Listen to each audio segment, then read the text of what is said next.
नमस्कार, मैं हूं प्रशांत चरहे और इस वक्त की बड़ी खबर प्रधानमंत्री नरेंद्र मोदी के नए प्रण से जुड़ी।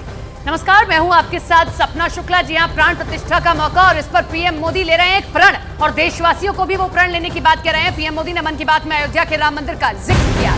उन्होंने कहा है कि राम मंदिर को लेकर के लोगों की जो भावनाएं हैं उन्हें हैशटैग श्री राम भजन के साथ अपनी रचनाओं को सोशल मीडिया पर शेयर करें। तो आपको पता होगा कल प्राण प्रतिष्ठा कार्यक्रम से पहले किस तरीके से प्रधानमंत्री गए और कनेक्टिविटी पर जोर देते हुए एयरपोर्ट और रेलवे स्टेशन की सौगात दी गई। लेकिन एक और प्रण देश की जनता से पीएम लेना चाहते हैं। अयोध्या में राम मंदिर को लेकर पूरे देश में उत्साह है, उमंग है। लोग अपनी भावनाओं को अलग अलग तरह से व्यक्त कर रहे हैं। आपने देखा होगा बीते कुछ दिनों में श्री राम और अयोध्या को लेकर कई सारे नए गीत, नए भजन बनाए गए हैं। बहुत से लोग नई कविताएं भी लिख रहे हैं। इसमें बड़े बड़े अनुभवी कलाकार भी हैं, तो नए उभरते युवा साथियों ने भी मन को मोह लेने वाले भजनों की रचना की है। कुछ गीतों और भजनों को तो मैंने भी अपने सोशल मीडिया पर शेयर किया है। ऐसा लगता है कि कला जगत अपनी अनूठी शैली में इस ऐतिहासिक क्षण का सहभागी बन रहा है। मेरे मन में एक बात आ रही है कि क्या हम सभी लोग ऐसी सारी रचनाओं को एक कॉमन हैशटैग के साथ शेयर करें। मेरा आपसे अनुरोध है कि हैशटैग श्री राम भजन के साथ आप अपनी रचनाओं को सोशल मीडिया पर शेयर करें। ये संकलन भावों का, भक्ति का ऐसा प्रवाह बनेगा जिसमें हर कोई राममय हो जाएगा। अब आपको अयोध्या दौरे पर पहुंचे प्रधानमंत्री नरेंद्र मोदी की देश के लोगों से अपील भी सुनवाते हैं। अयोध्या में श्री राम मंदिर के प्राण प्रतिष्ठा। अयोध्या की प्रभु राम की नगरी से प्रार्थना कर रहा हूं। मैं 140 करोड़ देशवासियों को हाथ जोड़ करके प्रार्थना कर रहा हूं कि आप 22 जनवरी को जब अयोध्या में प्रभु राम विराजमान हो, अपने घरों में भी श्री राम ज्योति जलाएं, दीपावली मनाएं। अयोध्या आने का मन 22 तारीख को न बनाएं।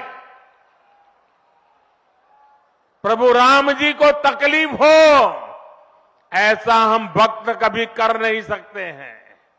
प्रभु राम जी पधार रहे हैं तो हम भी कुछ दिन इंतजार करें। 550 साल इंतजार किया है, कुछ दिन और इंतजार कीजिए। देश भर के लोगों से मेरी प्रार्थना है, भव्य राम मंदिर के निर्माण के निमित्त एक सप्ताह पहले 14 जनवरी मकर संक्रांति के दिन से पूरे देश के छोटे मोटे सब तीर्थ स्थलों पर स्वच्छता का एक बहुत बड़ा अभियान चलाया जाना चाहिए।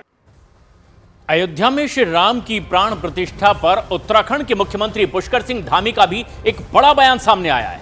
आपको सुनवाते हैं प्रधानमंत्री की अपील पर उन्होंने क्या कहा है। माननीय प्रधानमंत्री जी के नेतृत्व में देश की आज़ादी के 75 वर्ष हम सब लोगों ने जिसका उत्सव मनाया है उसमें भी उन्होंने किया है। और आज भगवान राम का भव्य और दिव्य मंदिर बनकर तैयार हो रहा है। ये संपूर्ण देशवासियों के लिए, समस्त राम भक्तों के लिए, राष्ट्र भक्तों के लिए एक उत्सव है, दीपावली है और हम सब मनाएंगे इस पर और इसके साक्षी बनेंगे। एक भगवान जो है राम त्रेता युग में पैदा हुए थे, उस समय लोगों ने साक्षात उनको देखा था और हम भी जो है त्रेता युग की तरह ही जो है आज संपूर्ण देशवासी, दुनियावासी उस पल के साक्षी हो रहे हैं जब भगवान रामलला अपने स्थान पर विराजमान हो रहे हैं। कल अयोध्या दौरे पर प्रधानमंत्री ने अयोध्या को कई सौगात दी है। बीजेपी नेताओं के मुताबिक ये सौगात मोदी की गारंटी वाली सौगात है। लोग अब याद रखेंगे इस मोदी जी को कि एक मोदी जी आए थे। वाह, ऐना और पूरा अवध में राम के लिए ऐना, ऐसे मोदी जी ऐना। तो मोदी जी को बारंबार प्रणाम, पूरा सशक्त नमन कर रहा है पूरा भारत। ये नया भारत अपने इस नए शिल्पकार, कर्मठ, निस्वार्थ, ईमानदार प्रधानमंत्री को, जिनका नाम है नरेंद्र मोदी, मोदी की गारंटी आज पूरे देश का बच्चा बच्चा चिल्ला रहा है कि हाँ भाई, अब है मोदी की गारंटी, मेरा भारत बदल रहा है, विश्व गुरु बनने जा रहा है। ये अमृत काल है। अमृत काल में भारत का विरासत भी वैभव के ऊंचाई पर चल रहा है और भारत का विकास भी चंद्रमा से लेके जमीन तक विकास विकास विकास ही है। अयोध्या में 22 जनवरी को भगवान श्री राम की प्राण प्रतिष्ठा होनी है, लेकिन उससे पहले ही सियासत भी खूब होती दिखाई दे रही है। हम आपको बताते हैं कि किस पार्टी के नेता ने पीएम मोदी के अयोध्या दौरे और राम मंदिर को लेकर के किस किस तरह के बयान दिए हैं। तो ग्राफिक्स के जरिए हम दिखाते हैं। संजय राउत का सबसे पहले बयान सुनिए और पढ़िए। बीजेपी की ओर से 22 जनवरी को ऐलान होगा कि हम प्रभु श्री राम को चुनाव में खड़ा कर रहे हैं, तंज कसा है राम को लेकर। और इसके अलावा राष्ट्रीय दल भी कांग्रेस के नेता कहते हैं प्रधानमंत्री जो कुछ अयोध्या में कर रहे हैं वो विकास काम है और 2024 के लोकसभा चुनाव की तैयारी ज्यादा है। इसके बाद अगला नाम है उद्धव ठाकरे का। वो कह रहे हैं कि रामलला किसी एक के पार्टी की संपत्ति नहीं है, उसके ऊपर राजनीति मत कीजिए, उद्धव ठाकरे का तंज। और वहीं समाजवादी पार्टी के नेता अखिलेश यादव कहते हैं कि भगवान बुलाते हैं तो सब जाते हैं, कब किसको भगवान बुला लें ये किसी को पता नहीं।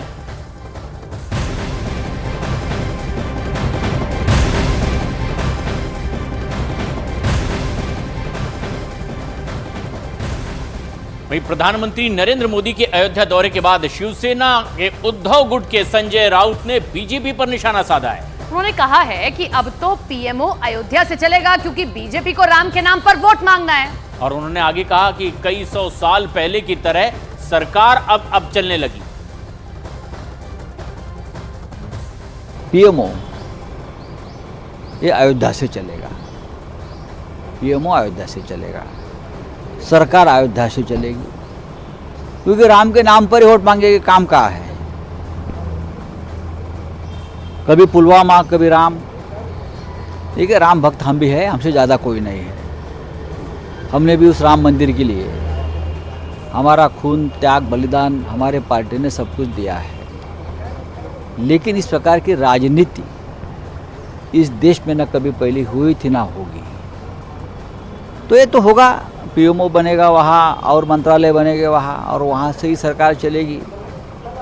5000 साल पीछे हम जाकर देश चला रहे हैं।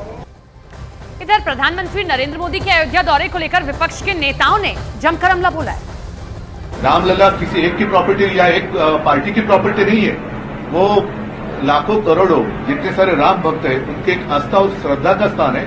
उसके ऊपर आप आपकी राजनीति मत करो, क्योंकि ये जो फैसला किया है वो सुप्रीम कोर्ट ने दिया है। हजारों साल, युगों युग जो आस्थाएं जिंदा रहती हैं उनको 22 दिन में सीमित मत कर दीजिए।